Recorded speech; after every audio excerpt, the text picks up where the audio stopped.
تو 26ویں آئینی ترمیم تو پاس کرنے کا کریڈٹ فضل الرحمان صاحب لیتے تھے. اب رونا شروع کر دیا ہے. فضل الرحمان صاحب کہہ رہے ہیں کہ دیکھیں انہوں نے 26ویں آئینی ترمیم میں جو چیزیں ہم نے روکی تھیں وہ بعد میں انہوں نے کروا دی ہیں, اور یہ بڑا انہوں نے غلط کر دیا ہے, یہ کر دیا وہ کر دیا, اب یہ دوبارہ قانون سازی پر آ گئے ہیں, فلاں کر دیا. تو یہی وقت ہے فضل الرحمان صاحب کے لیے کہ جب ان سے سوال ہوا کہ جی رہائی کی کوششوں میں میرا کوئی کردار نہیں ہے, تو کہیں کہ ہم تو کردار ادا کرنا چاہتے ہیں, ہمیں کرنا چاہیے, کچھ اس طرح کی بات کریں. اچھا, اس کے ساتھ ساتھ جو ایک اور خبر ہے وہ ہے عمران خان صاحب کی اہلیہ بشریٰ بی بی کے بارے میں, اور ابھی حکومت ان سے بھی بڑی پریشان ہو گئی ہے. اس کی وجہ یہ ہے کہ تاریخ ہمیں یہ بتاتی ہے کہ جب اس طرح سے خاتون میدان میں آ جاتی ہے تو اس کا امپیکٹ اور ہوتا ہے, اور اس بارے میں بڑا واضح ہے کہ اگر بشریٰ بی بی آتی ہیں عمران خان کی رہائی کے لیے اور احتجاج میں شامل ہوتی ہیں تو ظاہر ہے کہ اس سے بہت زیادہ امپیکٹ پڑے گا. بعض لوگوں کا خیال ہے کہ عمران خان جب جیل میں ہیں تو سب سے زیادہ لوگ جو موٹیویٹ ہو سکتے ہیں اور نکل سکتے ہیں, جذباتی ہو سکتے ہیں, وہ اس پر کہ دیکھیں ایک پردہ دار خاتون بھی اپنے خامن پر ہونے والے ظلم کے خلاف ڈٹ گئی ہے اور باہر آ رہی ہے, نکل رہی ہے, تو اس کا ہمیں ساتھ دینا چاہیے. تو تاریخ بھی یہ بتاتی ہے کہ جب اس طرح خواتین نکلتی ہیں تو اس سے بڑا امپیکٹ پڑتا ہے. ابھی دیکھیے عمران خان کی بہنیں ہیں, ان کو گرفتار کیا گیا, لیکن اس سے حکومت کو مطلوبہ نتائج حاصل نہیں ہوئے. رانا ثناء اللہ صاحب کو کہنا پڑا کہ جی میں تو اس گرفتاری کے حق میں نہیں ہوں, خود ہی گرفتار کرواتے ہیں, خود ہی کہتے ہیں جی ہم تو اس حق میں نہیں ہیں, کیونکہ اس کا ایک بیک لیش آتا ہے. تو یہ تو واضح ہو گیا ہے کہ بشریٰ بی بی کا سیاست میں کردار نہیں ہے, عمران خان نے واضح کر دیا. لیکن کیا کوئی اہلیہ اپنے خاوند سے ہونے والے ظلم کے خلاف نہیں نکل سکتی؟ یہ کہاں پر ہے؟ اور عمران خان کی بہنیں بھی نکل رہی ہیں. تو یہ ایک بڑا فیکٹر ہے, اور ان کا آنا, آج سے پہلے ہم نے ان کو بشریٰ بی بی کو اس طرح کسی احتجاج میں یا اس طرح کی چیز میں ایکٹیو نہیں دیکھا. اب وہ چیزوں کو دیکھ رہی ہیں, تو اگر 24 تاریخ کو وہ بھی نکلتی ہیں تو ظاہر ہے اس کا بہت زیادہ امپیکٹ آئے گا.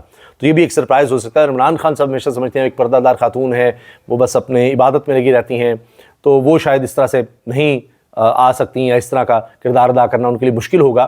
کبھی زندگی میں بھی کبھی وہ سیاست میں نہیں تھیں, اور اس طرح کا ان کا کوئی رول کبھی نہیں رہا. تو یہ بھی ایک بہت بڑا سرپرائز ہے اگر وہ سامنے آتی ہیں, اور ابھی تک تو یہی نظر آ رہا ہے. باقی اس کے ساتھ ساتھ جناب جو اس وقت ہر طرف ڈسکشن ہو رہی ہے سوشل میڈیا پر, وہ سوشل میڈیا کو بند کرنے کی ہے, کہ جو فتوے حکومت لگوا رہی ہے, لا رہی ہے, اس پر بہت زیادہ بات ہو رہی ہے.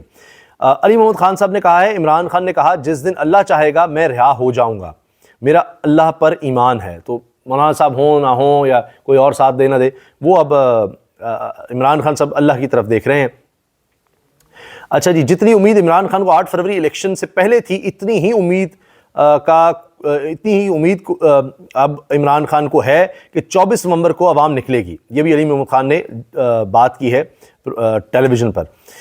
اس کے ساتھ ساتھ دیگر خبروں میں جس طرح میں نے آپ سے عرض کیا کہ سب سے زیادہ اس وقت بات ہو رہی ہے کہ یہ نون لیگ ہمیشہ کس طرح کے فتوے دلواتی ہے. یہ انہوں نے بے نظیر بھٹو کے خلاف بھی اس طرح کے فتوے دلوائے ہوئے ہیں کہ جی ان کا تو نکاح ہی ٹھیک نہیں ہے. اور اب دیکھیے نا, لوگ پرانی چیزیں لے آتے ہیں, یہ ہے سوشل میڈیا کہ پرانی چیزیں لے آتے ہیں. شرعی لحاظ سے تو ایسے مولویوں نے قرار دیا تھا کہ بے نظیر کا نکاح ٹوٹ گیا, بے نظیر کی تمام اولاد اس کے بعد پیدا ہوئی, وہ اولاد بھی ناجائز تسلیم کریں یا پھر وی پی این والا حکم ہی ٹھیک ہے. یہ محمد عمیر صافی لکھ رہے ہیں.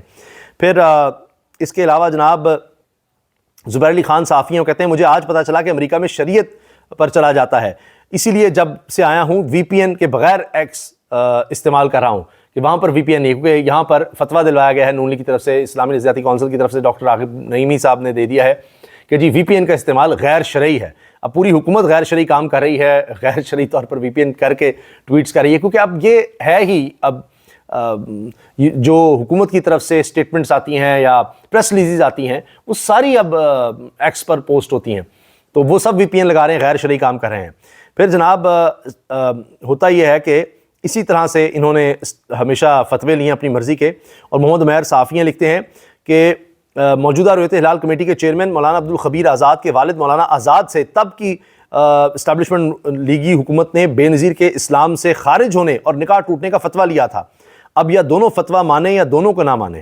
لیجیے پھر بشارت راجہ صافی ہیں, وہ کہتے ہیں یہ ملا ہی ہیں جنہوں نے فتویٰ جاری کیا تھا کہ لاؤڈ سپیکر پر اذان دینا, فوٹو بنوانا, ٹی وی کے سامنے جانا حرام ہے. اب کہتے ہیں ذرا ساؤنڈ کی پچ بھاری رکھنا, فوٹوگرافر ساتھ ساتھ گھوم رہے ہوتے ہیں, ایسے فتووں کا کیا.